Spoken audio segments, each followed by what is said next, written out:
বাঙালিদের পাতে শুক্তো পড়লে কিন্তু খাওয়ার মজাটা দ্বিগুণ বেড়ে যায়। আমার তো মনে হয় এমন কোনো বাঙালি নেই যে শুক্তো খেতে পছন্দ করে না। নমস্কার বন্ধুরা, আমি শুভেচ্ছা আমার রান্নাঘরে আপনাদের সকলকে স্বাগত জানাই। আজ আমি আপনাদেরকে বানাতে শেখাচ্ছি শুক্তো। আর আপনারা কি জানেন এই শুক্তোর সাথে সাথে কিন্তু শুক্তের মশলা কিভাবে বানাতে হয় সেটাও আমি এখানে দেখিয়েছি। খুব ভালোভাবে দেখবেন, তাহলেই বুঝতে পারবেন। আর একদম অনুষ্ঠান বাড়িতে যেরকম শুক্তো খেয়ে থাকেন, মানে পুজো আর্চা এইসব জায়গাতে, ঠিক সেইভাবেই কিন্তু আমি শুক্তো রেসিপিটা দেখিয়েছি। তাহলে চলুন দেখে নিই এই রেসিপিটা কিভাবে বানাতে হয়। শুক্তোর মশলা কিভাবে বানাতে হয় সেটা আমি প্রথমে দেখিয়ে দিচ্ছি। এখানে আমি প্রথমে একটা ফ্রাইং প্যানকে খুব ভালোভাবে গরম করে নিয়েছি। ফ্রাইং প্যানটা গরম হয়ে যাওয়ার পর আমি এখানে অ্যাড করে দিচ্ছি তেজপাতা। তেজপাতা অ্যাড করে দেওয়ার পর আমি এখানে ছোট এলাচ অ্যাড করে দিলাম। ছোট এলাচ দেওয়ার পর আমি এখানে শুকনো লঙ্কা দিচ্ছি। শুকনো লঙ্কা আর তেজপাতা হতে একটু সময় লাগে, তাই প্রথমে এটা হালকা একটু ভেজে নিচ্ছি। এরপর আমি এখানে দিয়ে দিচ্ছি সর্ষে। সর্ষের পরিমাণটা কিন্তু একটু বেশি দিতে হবে। আচ্ছা, সর্ষে দিয়ে দিলাম। গ্যাসের আঁচ কিন্তু একদম কম রাখবেন। তারপর দিয়ে দিচ্ছি 5 ফোড়ন। দেখুন 5 ফোড়ন দিয়ে দিলাম। 5 ফোড়ন দিয়ে দেওয়ার পর আমি দিয়ে দেব জিরে।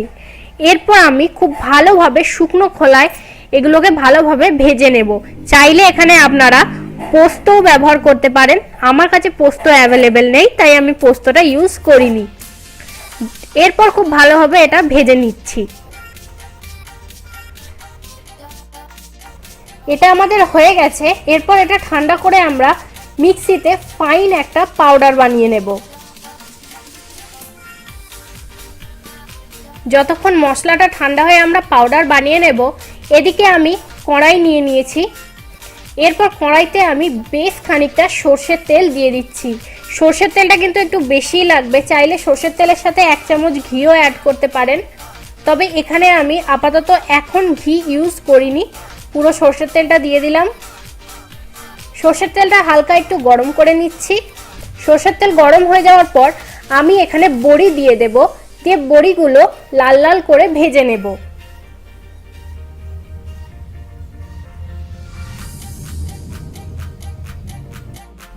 বড়িগুলো আমাদের ভাজা হয়ে গেছে লাল লাল করে। এরপর আমরা বড়িগুলোকে একটা থালাতে তুলে রাখবো।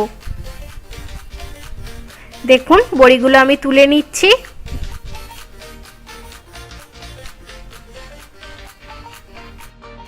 এরপর ওই কড়াতে আমি আরেকটু সর্ষের তেল অ্যাড করে দিয়েছি। এরপর আমি এখানে করলাগুলো লম্বা লম্বা করে কেটে রেখেছি, সেটা এবার দিয়ে দিচ্ছি। দেখুন করলাগুলো দিয়ে দিচ্ছি। করলাগুলো দিয়ে বেশ খানিকক্ষণ আমরা একটু লাল লাল করে ভেজে নেব।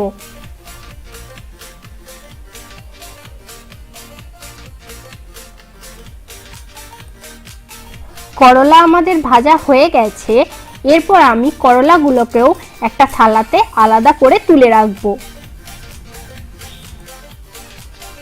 এরপর আমি ওই একই তেলেতে এরকম লম্বা লম্বা করে আলু কেটে রেখেছি, সেগুলো এবার অ্যাড করে দেব।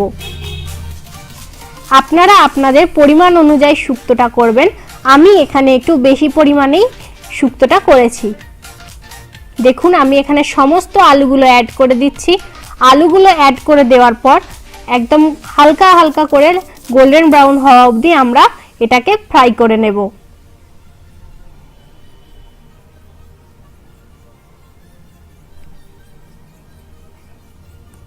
আলু আমাদের ফ্রাই হয়ে গেছে।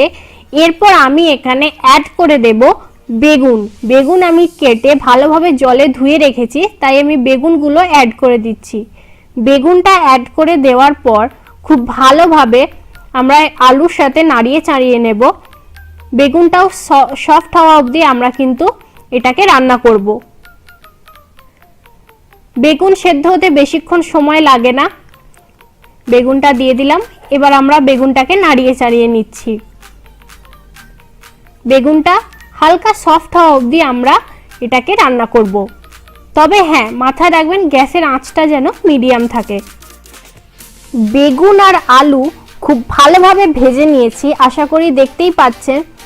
খুব ভালোভাবে আরেকটু নাড়িয়ে চাড়িয়ে নিচ্ছি। এরপর আমি এখানে লম্বা লম্বা করে কাঁচকলা কেটে রেখেছি। এরপর আমি কাঁচকলাগুলো অ্যাড করে দিচ্ছি। দেখুন কাঁচকলাগুলো আমি অ্যাড করে দিচ্ছি।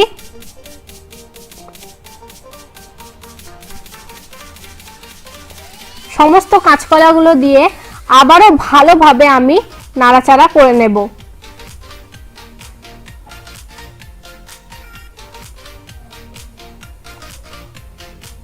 সবজিগুলো রান্না হয়ে যাওয়ার পর কিন্তু সব কমে যাবে। সবজিগুলো যাতে তাড়াতাড়ি সফট হয়ে যায় সেই জন্য আমি ঢাকনা দিয়ে দিলাম। মিডিয়াম আঁচে 2-3 মিনিট রাখার পর আমি এবার ঢাকনা খুলছি। দেখুন আমাদের সবজি কিন্তু অনেকটাই সেদ্ধ হয়ে এসছে। দেখুন আমি ভালোভাবে আরেকটু নাড়িয়ে চাড়িয়ে দিচ্ছি।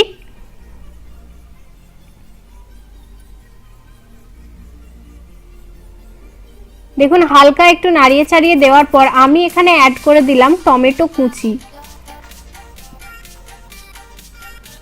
আবারও একটুখানি নাড়িয়ে চাড়িয়ে দিচ্ছি। টমেটো কুচি অ্যাড করার পর আমি এখানে দিয়ে দেব আদা আর জিরে বাটা। আদা আর জিরেটা আমি বেটে রেখেছি, এরপর সেটা দিয়ে দিচ্ছি। দিয়ে খুব ভালোভাবে আমরা এটাকে কষাবো।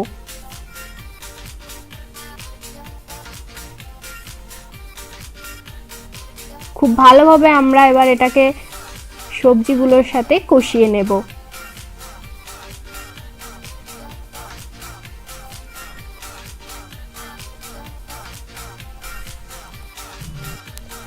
দু মিনিটের জন্য ঢাকনা দিয়ে রেখেছিলাম। 2 মিনিট বাদে ঢাকনা খুলছি। আমাদের কিন্তু একদম আদা কষে গেছে আর টমেটোও সফট হয়ে গেছে। এরপর আমি এখানে দিয়ে দিচ্ছি নুন। নুন দেওয়ার পর আমি দিয়ে দেব হলুদের গুঁড়ো, আর হলুদের গুঁড়ো দেওয়ার পর আমি এখানে দিয়ে দেব অল্প একটু লাল লঙ্কার গুঁড়ো। দিয়ে খুব ভালোভাবে এই মশলাটাকে কিন্তু আমরা কষিয়ে নেব। মশলাটা যাতে তলাতে ধরে না যায় সেক্ষেত্রে অল্প একটু জল দিয়েও নাড়াচাড়া করলে ভালো হয়। অল্প একটু জল দিয়ে দেব। দিয়ে খুব ভালোভাবে আমরা এটা নাড়িয়ে চাড়িয়ে নেব।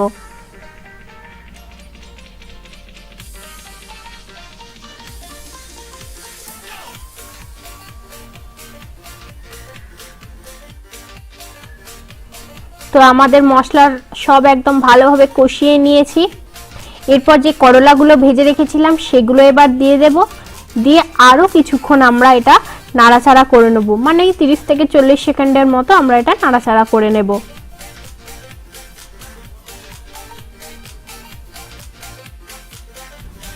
তো এরপর আমি এখানে দিয়ে দেব জল। দেখুন জল দিয়ে দিচ্ছি। জল দিয়ে আমি এটাকে নাড়াচাড়া করে নেব। জলটা আপনারা আপনাদের পরিমাণ অনুযায়ী দেবেন। খুব ভালোভাবে নাড়াচাড়া করিয়ে নেওয়ার পর আমরা এটা ঢেকে রেখে 4 থেকে 5 মিনিট একটু ফুটিয়ে নেব। দেখুন আমি এভাবে নাড়িয়ে চাড়িয়ে দিচ্ছি। 3-4 মিনিট একটুখানি মিডিয়াম আঁচে ফুটিয়ে নিলেই কিন্তু হয়ে যাবে।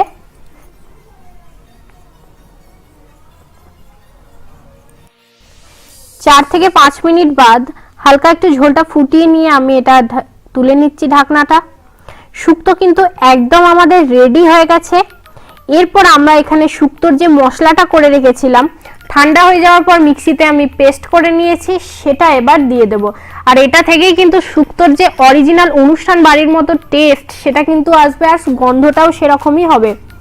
শুক্তোর মশলাটা দিয়ে দিলাম আর কালারটাও কিন্তু ঠিক সেরকমই হবে। শুক্তোর মশলা দেওয়ার পর হালকা একটু নাড়িয়ে চাড়িয়ে নিচ্ছি। এরপর যে বড়িগুলো ভেজে রেখেছিলাম সেগুলো এবার আমি এখানে দিয়ে দেব।